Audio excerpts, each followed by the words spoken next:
Hi everyone. Hope you must be keeping in the best of your health and you must be keeping busy in your studies and you all are very happy and enjoying the classes. Okay, so let's begin our day for today. And today we'll be straight away jump on to stanza 3 of this form and elementary school classroom because very nicely I already explained in the previous videos. So let's come to stanza 3 and everybody is requested to follow the lines. You must be having the books in your hand so that you can better understand the lines, right? It's very important. So let's begin. Come to stanza 3. Okay, so this is, and this goes like this. Just wait for a moment. Yes, so this is stanza 3 and it goes like this. Surely Shakespeare is wicked, the made a bad example, with ships and sun and love tempting them to steal, for lives that slyly turn in their cramped halls from fog to endless night. Then there is a question mark. On their sleek heap, these children wear skins peeped through by bonds and spectacles of steel, with mended glass, like bottle bits on stones. All of their time and space are foggy slum. So blot their maps with slums as big as doom. So it's a very beautiful line as it is in the continuation of the second stanza, and the second stanza we learnt the poet is very he tells the miserable condition of the boys and girls, the children, those are sitting in this slum school, elementary school, and he says that all the portraits, pictures, beautiful world outside, which is very beautifully and gracing this classroom, it's all useless because these children won't be able to go to those places.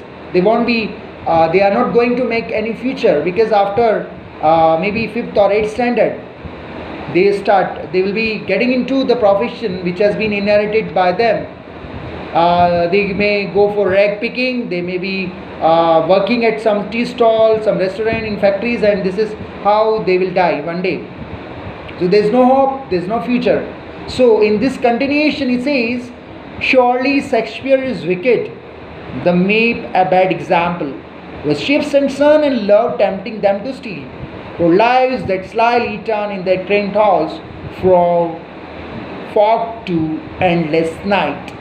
Here, as we already seen, the picture of Shakespeare, the picture of world map, they all are hanging over there. But the poet says, surely Shakespeare is wicked, the map a bad example.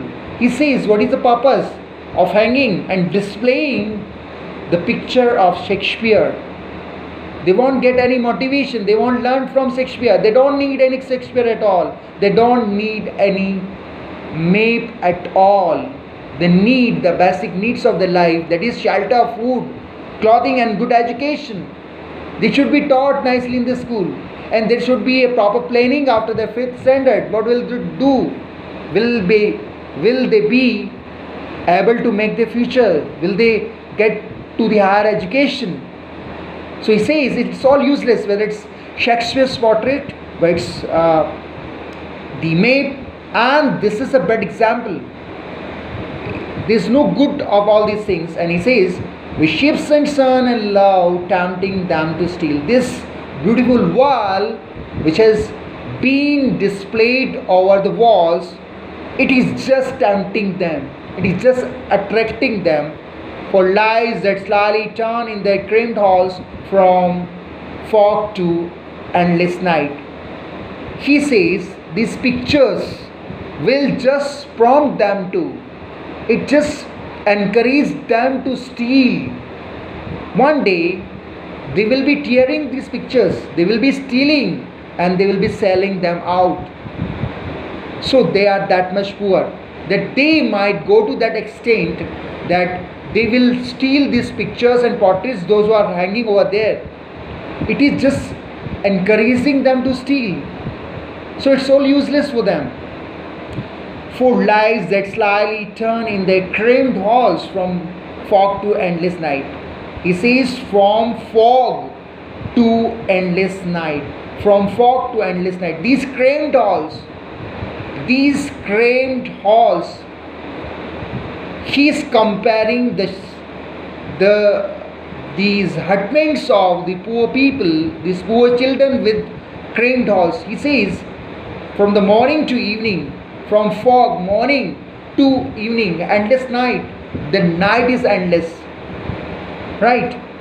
Means there is no hope at all. From morning to evening they pass their time in these hutments only, in these slums only. They cannot come out of that.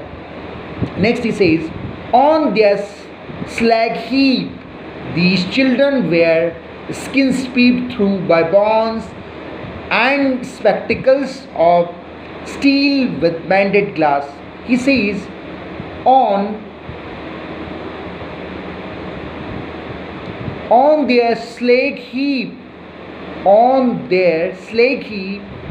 means he is comparing the dwelling places of these children with the waste material. He says, on the slag heap, as if they are dwelling on some big huge heaps of waste material.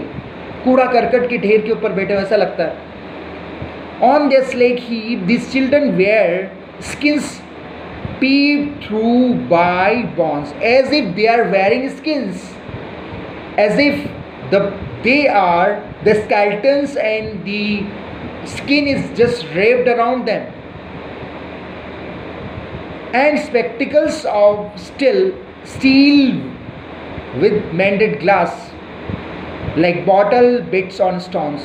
And they are wearing the spectacles, and the glass is just like the bits on the stones. Bottle bits means they are that much poor. If somebody has some eyesight problem, he won't be able to get a spectacle even.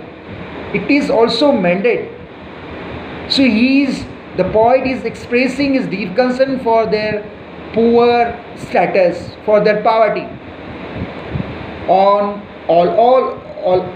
all of their time and space are foggy slum. He says all of their time, all the time, 24 hours, and space. That is their space. They cannot come out of this place. Where will they go? They cannot go to the beaches. They cannot go to the mountains. They cannot go to the schools. They cannot go to the colleges. They cannot go to the metros. All their time is spent here. From morning to evening, they take birth here and die here. There is no hope. So blot their maids and slums as big as dome. So blot their maids with slums as big as doom. So blot their maids. Blot all these maids which are hanging over here. And so blot their maids with slums as big as dome. Doom. What is doom? Doom is the judgment day. Doom is the last day. The end of humanity. The end of human civilization. And he uses this word. So blot their maids with slums as big as doom.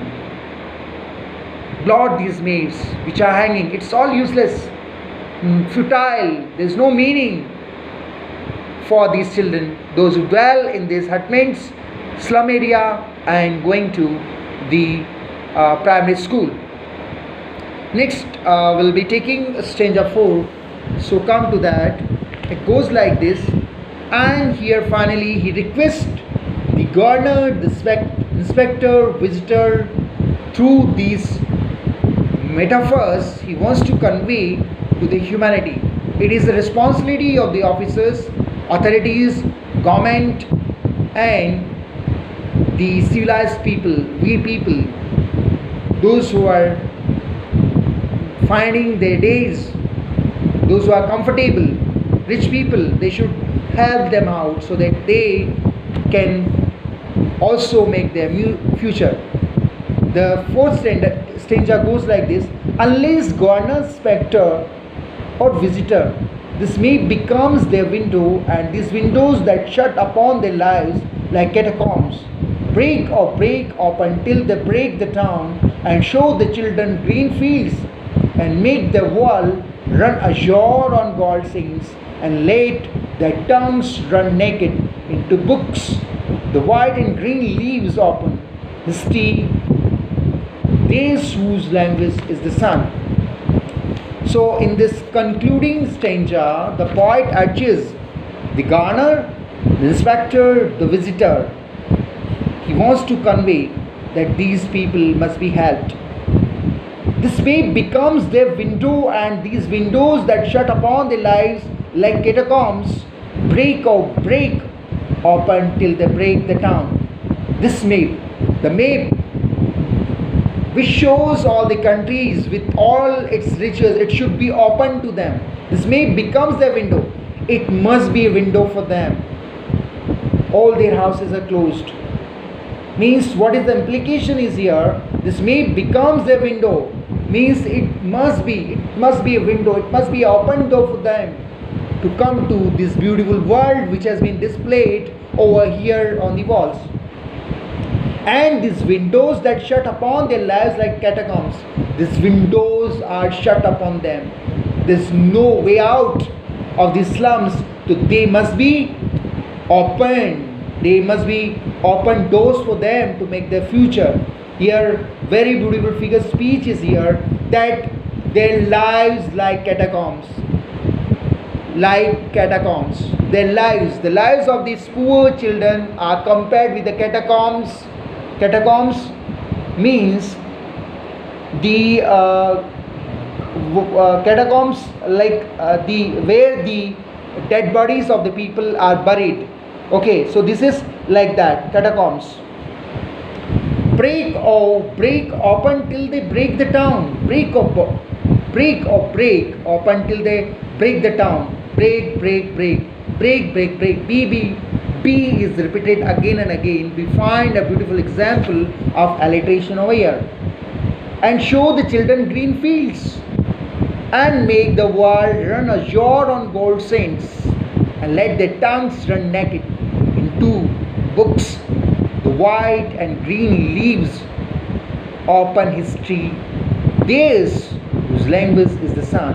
Here the poet says, and show the children green fields. Show them green fields. Green fields represents hope, enthusiasm, prosperity and wealth. They have the rights to make life